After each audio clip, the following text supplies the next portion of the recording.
दिल्ली का ये ऐतिहासिक रामलीला मैदान है, कई सियासी धार्मिक आयोजनों का ये इतिहास बनता रहा है। ये जो रामलीला मैदान है ये तकरीबन 144 साल पुराना है और रामलीला मैदान को आखिर भारतीय जनता पार्टी ने शपथ ग्रहण समारोह के लिए क्यों चुना?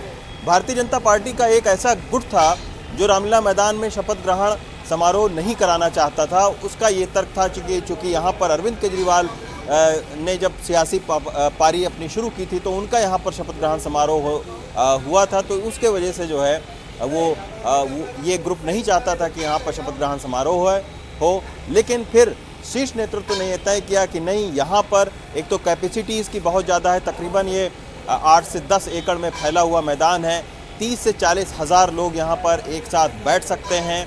तो इसके वजह से रामलीला मैदान को भारतीय जनता पार्टी ने चुना। एक वजह और थी रामलीला मैदान को चुनने की, वो ये थी कि जिस रामलीला मैदान पर अरविंद केजरीवाल ने अपनी सियासी जीत का बड़ा जश्न किया था, वही रामलीला मैदान पर अब अरविंद केजरीवाल के सियासी हार का जश्न बीजेपी करेगी। तो इसी के वजह से अब यहाँ रामलीला मैदान में 20 तारीख को दिल्ली के नए मुख्यमंत्री का शपथ ग्रहण समारोह होगा।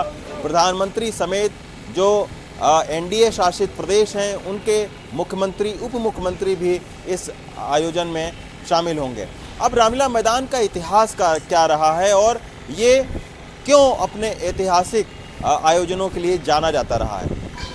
आप सोचिए कि ये रामलीला मैदान का नाम इसलिए पड़ा क्योंकि जब मुगल सेना में जो हिंदू सैनिक थे उन्होंने सबसे पहले 1880 के आसपास में इसी रामलीला मैदान पर रामलीला का मंचन करना शुरू किया। उसके बाद से आज़ादी के बाद में यहाँ रामलीला मैदान में एक तालाब था छोटा सा, उसको हालांकि अब वो नहीं है, लेकिन आज़ादी के बाद में यही वो ऐतिहासिक मैदान है जहाँ पर लाल बहादुर शास्त्री ने जय जवान जय किसान का नारा दिया था 1965 में।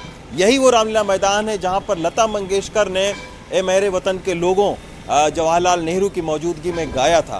तो ये बहुत ही ऐतिहासिक मैदान है और यही वजह है कि दिल्ली के अंदर कोई भी सियासी या धार्मिक कोई विशेष आयोजन होता है तो रामलीला मैदान को ही चुना जाता है। एक तो इसकी भव्यता बहुत ज़्यादा है और इसकी ऐतिहासिकता को ध्यान में रखने की वजह से जब भी बड़ा आयोजन होता है तो सबसे पहली पसंद आयोजकों की रामलीला मैदान होती है।